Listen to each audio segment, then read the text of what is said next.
సింగరేణి బంగారు గని అంటారు. నిజంగానే బంగారు గని. మా అయ్య సుత సింగరేణి కార్మికుడే. చిన్నప్పటి సంధి మా చుట్టుపక్కలోళ్ళు చుట్టాలు అందరూ ఒక్కటే మాట, అబ్బో దానికేంది, అల్లయ్య సింగరేణిల పనిచేస్తాడు, సింగరేణి కార్మికుడు, పైసలే పైసలు అని. ఇంకొందరేమో అబ్బో మొరటోడు బిడ్డో అంజోలికి పోవద్దు అని అనేటోళ్ళు. గిళ్ళందరికీ పైసలు కనబడతాన్నాయి, మా అయ్య మొరటుతనం కనబడతాంది గాని మా అయ్య చేసే కట్టం కనబడతలేదు. పైసలు అట్టిగానే వస్తాయా చెప్పుండ్రి, కట్టపడితేనే కదా వస్తాయి. మా అయ్య కట్టానికి తగ్గట్టు జీతం ఇస్తున్నారాళ్ళు. గీ సింగరేణిలా మా అయ్యనే కాదు, చిన్న నుంచి పెద్ద పెద్ద ఆఫీసరోళ్ళ దాకా అందరూ కట్టపడతారు. ప్రతి సింగరేణి కార్మికుడు గడ్డపారలతో వెకిలించి తట్టల కొద్ది బొగ్గెత్తుతాడు. ఊడుసుడు కానించి మస్తు పనులుంటాయి ఆడ ఈ సింగరేణిల. ఈళ్లకు ఎండ లేదు, ఆన లేదు, పండుగ పబ్బం అస్సలే లేదు.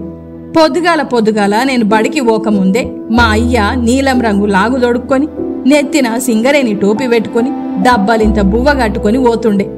నేను బడికాడ్నించి వచ్చి ఆడుకొని చదువుకొని తిని పండే ఏలకు మా అయ్య వచ్చేటోడు.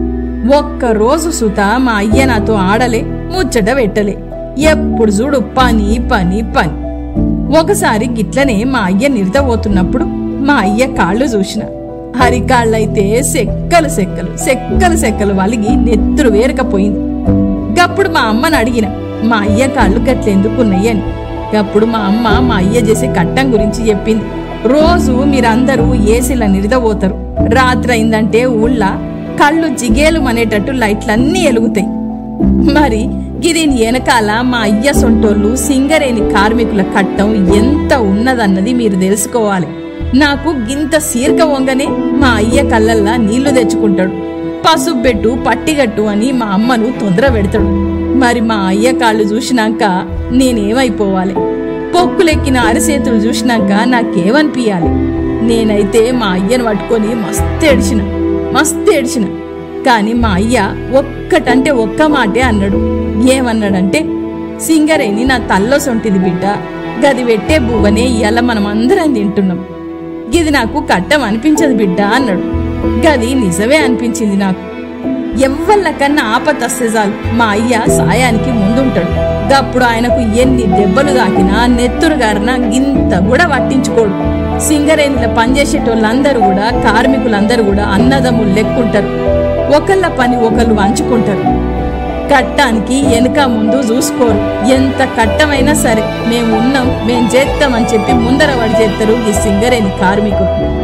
ఇక పండగస్తది కదా, గప్పుడు బోనస్లు ఇస్తారు కదా, గప్పుడైతే మా అయ్య కళ్ళల్లో సంతోషం చూడాలి. మాకందరికి బట్టలు స్వీట్లు తెస్తాడు. మరి నీకేదే అయ్యా అంటే, నాకెందుకే బిడ్డ, మీరు కట్టుకుంటే నేను కట్టుకున్నట్టే, మీరు దొడుక్కుంటే నేను దొడుక్కున్నట్టే అంటాడు మా అయ్య. మా అయ్యకు నన్ను బాగా చదివించాలి, గొప్పోడికిచ్చి లగ్గం చెయ్యాలని ఆశ. గా ఆశ ముందు గీ కట్టం ఏడ కనబడుతుంది ఆయనకు? అస్సలు కనబడదు. ఇంతకంటే ఇంకా కష్టమైనా చేస్తాడు గాని గింత అలసిపోడు మా అయ్య. బొగ్గు బాయిల పని చేస్తాడని చెప్పి మొరటోడు అనుకుంటారు మా అయ్యని చూసి. గాని మా అయ్య బంగారం, కట్టజీవి, గీ సింగరేణి కార్మికుడు. మా అయ్యనే కాదు, సింగరేణిలో పనిచేసేటోళ్ళందరూ కూడా కట్టజీవులే. ఇన్నారు కదా కష్టజీవి కథ. గిదీని మీద మీ అభిప్రాయాలను మంచిర్యాల రేడియో ఇన్స్టాగ్రామ్లా కామెంట్ల రూపంలో పంపుండ్రి. మీ మంచిర్యాల మారాని.